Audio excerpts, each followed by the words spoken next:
फर्श को घिसो, संगमरमर को घिसो अच्छी तरह, घिसते घिसते घिसते घिसते घिसते तीसरी दीक्षा मिल जाती है। तीसरी दीक्षा क्या है? जब तुम्हें अपना स्वरूप दिखाई देने लग जाए।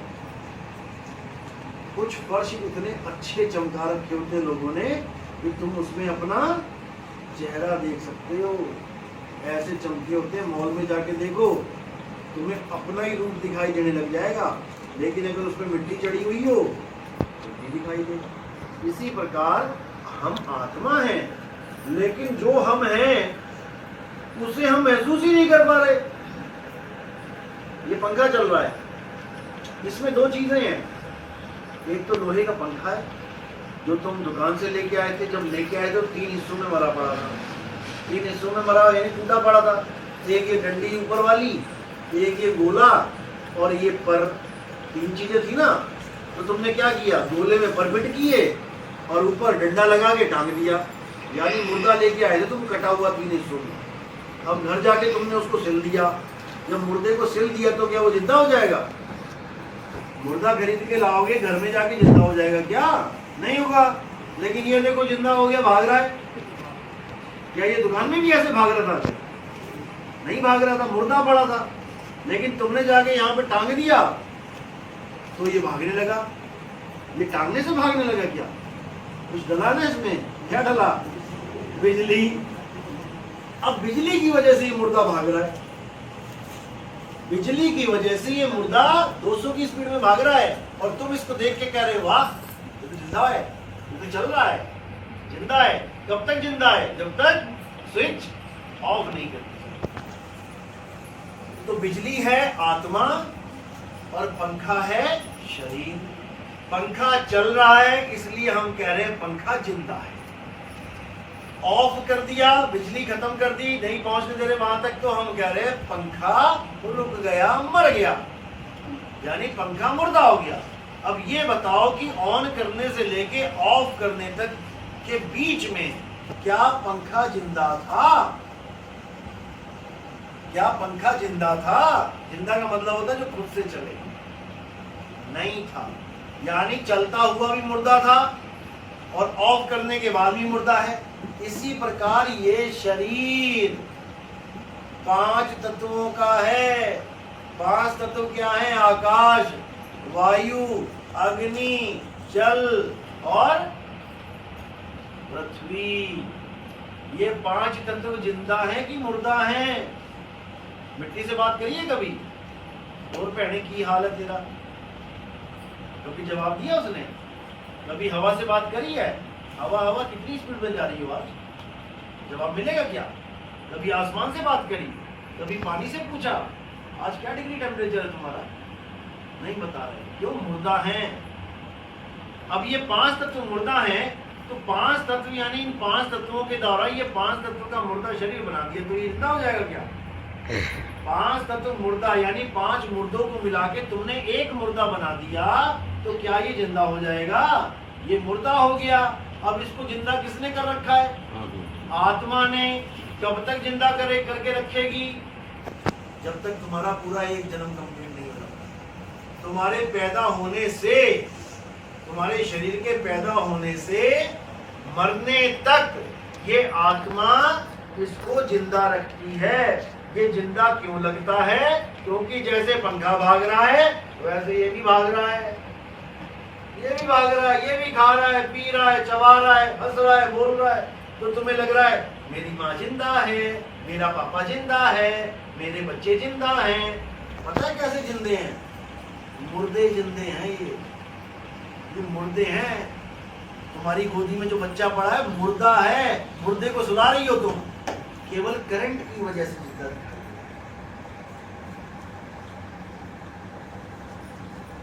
जितने भी शरीर हैं ये 50 किलो का, 60 किलो का, 70 किलो का लाशें हैं। ये तुम्हें जिंदा केवल इसलिए लग रही हैं क्योंकि आंखें टिमटिमा रही हैं, मुंह बोल रहा है, कान से सुन रहा है, खा रहा है, पचा रहा है, तुम्हें लग रहा है जिंदा है। जैसे गाड़ी मुर्दा है कि जिंदा है? कार जिंदा है कि मुर्दा है? मुर्दा। और ड्राइवर बैठा उसके बाद मुंह से खाया पेट्रोल और धुआं निकाला, लोग कह रहे जिंदा है जिंदा है जिंदा है। कब तक जिंदा है? वो खड़ी है उधर, अभी आया था मैं जिंदा गाड़ी से, मुर्दा पड़ी है वहां पे। ये शरीर मुर्दा है। कबीर साहब कहते हैं जिस गांव में तुम फंस गए हो ना साधो, ये मुर्दों का गांव। भजन सुनो, साधो ये मुर्दों का गांव। तुम मुर्दों में फंस गए हो आके, लेकिन समझ में नहीं आएगा। समझ में तब आएगा जब तुम अपने आप को आत्मा जानते हो, तब तुम्हें समझ में आएगा अरे बाप रे, मैं शरीर नहीं, मैं आत्मा हूं, मैं कभी मर ही नहीं सकता। मुझे डरा डरा के मार दिया लोगों ने, तू मर गया मर गया, मर जाएगा मर जाएगा। ये आत्मा अजन्मा है, ये कभी मर ही नहीं सकता। और डरा डरा के लोगों को क्या कर दिया, ये मंत्र जप ले, वो कर ले, व्रत कर ले, तीर्थ में नहा ले। इसी में उलझ गए सारे। कृष्ण जी समझा समझा के चले गए, गीता बोल बोल के 18 अध्याय चले गए, लेकिन हमने कभी विचार ही नहीं किया कि बोल क्या रहे हो। हम कहां पे दौड़े दौड़े जाते हैं, बस पैर छू लो पैर छू लो पैर छू लो। यानी एक पिता ऐसा है जिसका बेटा उसका कहा मानता ही कभी नहीं है। परेशान हो गया बाप बेटे से, लेकिन बाप सुबह आके पहले पैर छू लेता है और कहा एक ना मानता है। तो क्या करेंगे ऐसे बेटे का? गांव गांव में जाके बोला यार मेरा लड़का तो मेरी बात मानता ही नहीं, और वो सुबह सुबह पैर छू के जा रहा है रोज। यही हमारा हाल है। पैर छुएंगे, कृष्ण जी को मानेंगे, लेकिन कृष्ण जी की नहीं मानेंगे। बाप को मानेंगे, क्यों? प्रॉपर्टी मिलने वाली है उनकी, लेकिन बाप की नहीं मानेंगे तो क्या मिलेगा? कुछ नहीं मिलेगा, धक्के मिलेंगे। इसीलिए कबीर साहब ने कहा, उन्होंने भी कहा मेरी गाय गाएगा और 3 लोक में धक्के खाएगा। मेरी गाय बुझेगा तो सत्य लोक को सूझेगा। आज कबीरपंथी क्या कर रहे हैं? पूरी पूरी रात काली कर देते हैं। क्या करके? जो भजन बोले कबीर साहब ने, गा गा के सारी रात काली कर दी, लेकिन गाया क्या उसको जानते हैं। वाणी गाएंगे, अरे आत्मज्ञान बिना नर भटके, कभी काबा कभी काशी, और क्या करेंगे? मंत्र जपेंगे उल्टे पुल्टे। यही अज्ञान है। इसी को खत्म करने के लिए अब कबीर साहब का यथार्थ 13वां पंथ चल रहा है। ये जो ज्ञान आपको समझाया जा रहा है, ये कबीर साहब के 13वें पंथ मूल ज्ञान है। ये इस ज्ञान को समझने के बाद आपका जन्म मरण खत्म हो जाता है, वापस माँ के गर्भ में नहीं जाते। अब आप कहोगे अरे इतनी अच्छी दुनिया है, माँ के गर्भ में जाएंगे तभी तो आएंगे, और इंसान की जगह अगर कुतिया का जन्म गर्भ मिल गया फिर तब क्या करोगी? अभी कोई कह दे वो कुतिया लेटिए जाओ, इसका दूध पियो जाके, लगाओ इसके थन में, मुंह लगाएगा कोई? क्या नहीं लगाएगा। लेकिन जैसे ही उसके गर्भ में डाल दिए ना तुम्हें, अब बाकी भाइयों से लड़ाई करोगे, ना ना मैं ही पीऊंगी, सारा दूध मैं ही पीऊंगा, तगड़ा हो जाऊं। वहां मुंह लगाना पड़ेगा जहां तुम सोच भी नहीं सकते।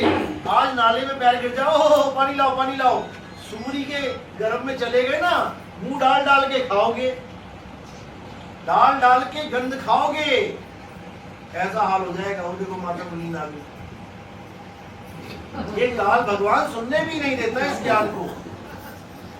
इसको पता है कि अगर इस जीव ने सुन लिया तो ये जाग जाएगा, और अगर ये जाग गया तो ये भाग जाएगा। अरे भाग भाग रे फकीर के बाल के, कनक और कामिनी से शेर लागा, फाड़ के खाएगा, खड़ा चिल्लाएगा, बड़ा बेवकूफ है जो ना भागा। बचे नहीं नीमी ऋषि, बचे नहीं लिंगी ऋषि, ऋषि नारद मुनि को चाप डाला, कहे कबीर बचेगा सोई, करे सत्संग दिन रैन जागा। जो दिन रात जागा रहेगा, जागेगा मतलब ये नहीं आंखें खोल के जागना है, जागा रहेगा का मतलब जो दिन रात अपने बोध में रहेगा कि मैं शरीर नहीं हूं, मैं आत्मा हूं, वो कभी नहीं मरेगा। और जो अपने आप को आदमी और औरत मान के बैठा हुआ है, मरोगे, मर जाओगे एक दिन। इसलिए कबीर साहब ने कहा हम ना मरिब, अरे मरिब संसारा, हमको मिला जियावन हारा। मुझे वो आत्मा मिल गई जिसको पाके मैं अमर हो गया। वही हीरा है मीराबाई का, राम रतन है मीराबाई का। पायो में नाम रतन, धन पायो वस्तु अमोलक, ही मेरे सतगुरु। अब कई लोग कहते हैं मीराबाई तो कृष्ण जी की पुजारण थी, कृष्ण जी की मूर्ति लेके घूमती थी, तो भैया सतगुरु कहां से आ गया बीच में? सतगुरु कहां से आ गया बीच में? वस्तु अमोलक दी मेरे सतगुरु। कौन है सतगुरु मीराबाई का? रविदास जी। रविदास जी हैं उनके गुरु। और रविदास जी को हीरा किसने दिया? कबीर साहब ने। रविदास जी को कबीर साहब ने हीरा दिया। रविदास भी निर्गुण भगत थे, गंगा माता को देने जाते थे, वो 1 रुपया मेरा भी चढ़ा देना, समझ रहे हो? लेकिन इन सब के भरम कबीर साहब ने तोड़े। मीराबाई कृष्ण जी की पुजारन थी। कृष्ण जी की पुजारन हो तो अच्छी बात है, लेकिन कृष्ण जी के शरीर की पुजारन बन बैठी थी, मूर्ति लेके घूमती थी।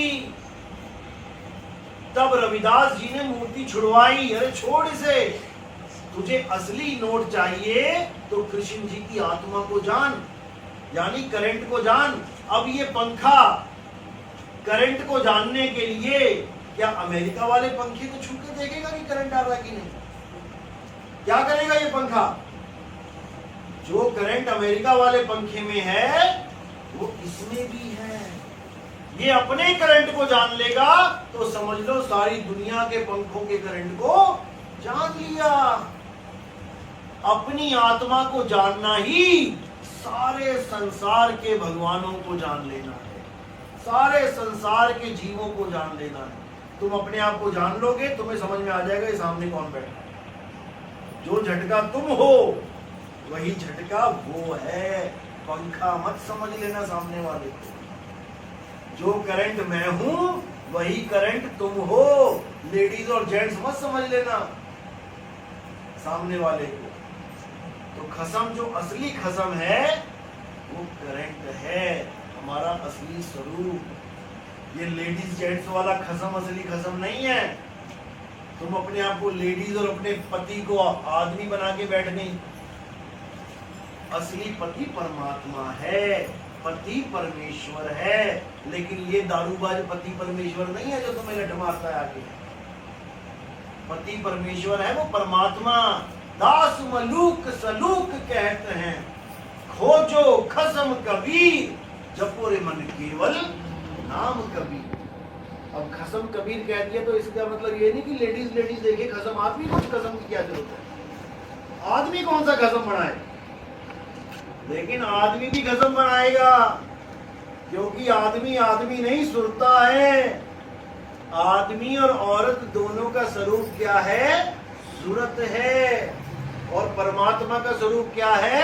शब्द है। इसीलिए बोला गया है शब्द गुरु सूरत धुन चेला।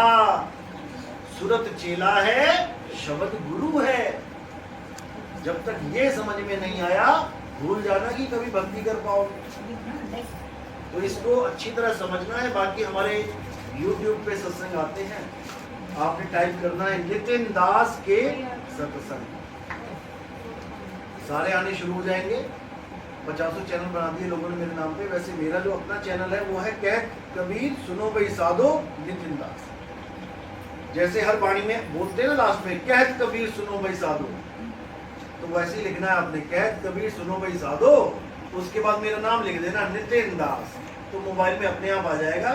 एक नंबर से मैंने नंबर डाल रखे हैं सत्संग का, 1 2 3 4 5। तो एक नंबर से जैसे ही आप सुनोगे आपको सब कुछ समझ में आ जाएगा कि क्या सत्य है, क्या असत्य है, क्या करना है, क्या नहीं करना है, कैसे मुक्ति मिलेगी, कैसे 84 मिलेगी, कौन से छेद में से निकलोगे, कहाँ जाओगे, ये सब समझ में आ जाएगा।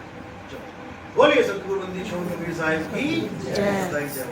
किसके समझ में कुछ भी नहीं आया वो हाथ खड़ा कर दो।